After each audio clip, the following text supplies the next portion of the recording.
Good afternoon, South Florida. Here is a look at Hurricane Irma continuing to churn across the Caribbean. And we are looking at a storm that is, of course, approaching South Florida the next few days. And everyone should be watching this one very closely. It's now just to the north of the Dominican Republic and moving in toward the Turks and Caicos. Still a very powerful Category 5 hurricane. And we are looking at the watches and warnings as of 11 a.m. extending into South Florida. We now have a hurricane watch all the way from the Jupiter Inlet down through the Florida Keys and all the way back on the west coast to Bonita Beach. So this is, and all the way down to Key West. So this is a fairly large area of South Florida that is now under that hurricane watch. And hurricane watches mean that hurricane conditions can be expected within 48 hours. So those are winds at 74 miles an hour or stronger. And those watches will likely be extended into the Treasure Coast and possibly into the up the west coast of Florida. There's a chance of that too at 5 o'clock or later tonight. All right, here's the track of this the next few days, and you can see by Friday, tomorrow morning, still a Category 5, winds at 160 miles an hour. Then it tracks along the north coast. Obviously, you don't see much of a change here from what we saw yesterday. And then that track comes in around Miami. There is Sunday at 8 in the morning, a Category 4 hurricane, winds at 145. And then up the coast, pretty much paralleling the coast, getting into Monday, 8 a.m., and then tracking to the north after that, with a landfall possible around Georgia. This area, Georgia, I don't think has seen a major, even a hurricane landfall in 100 years. It's a very, very unusual track for this storm to take. And here's a look at the computer models this afternoon. Now, the European model has shifted a little west again. Don't be surprised by this. We've been talking about this for about a week and a half now. These models fluctuate back and forth.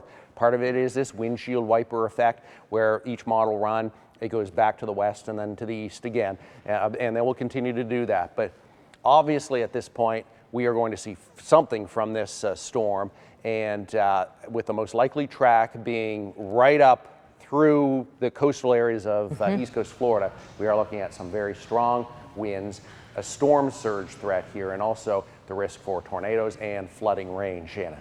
So at this point, a hurricane watch, Jupiter Inlet, yes, south. All the way to the Miami and actually all the way down into the Keys, Key West, and then back on the west coast. So that means at this point, hurricane shutters need to go up. Yeah, and which may be a little redundant at this point because a lot of people, from what I've noticed in the neighborhoods I've seen, and the emails have already put them up or have started. So because this storm is so strong and what I call the Harvey effect from what we saw a couple of weeks ago with the rains in Texas. And there were the holdout hopefuls that maybe the wobble would change course, but at this point, if you were one of those, it's which time. Is fine because the recommendation is always put up your shutters when the watch is issued because you don't want those shutters up. You get a fire in your house. The fire departments do not like hurricane shutters to be up for a long period of time for obvious reasons. But that is one of the main triggers for the hurricane watch. Put up those shutters.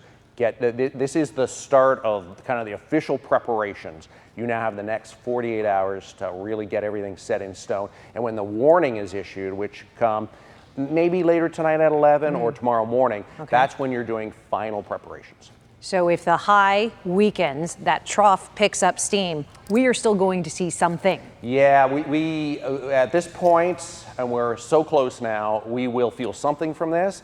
Worst case scenario is obviously the track right down the middle, but there is still obviously a chance. Any shift to the east brings us out of these very strong wind core, so that would help. To the west, which the Euro is doing this afternoon, that's more of an issue with us getting strong or maybe even stronger winds, so that's a concern. You're not really making much of that wobble, that one Euro track to the west. You're not making a lot of that. I think when the next Euro comes out at 2:33 in the morning, I think we'll probably see a little shift back to the east again. This little windshield wiper effect that we see. Again, these last, 5, 6 advisories that have come out, it's tracking the same.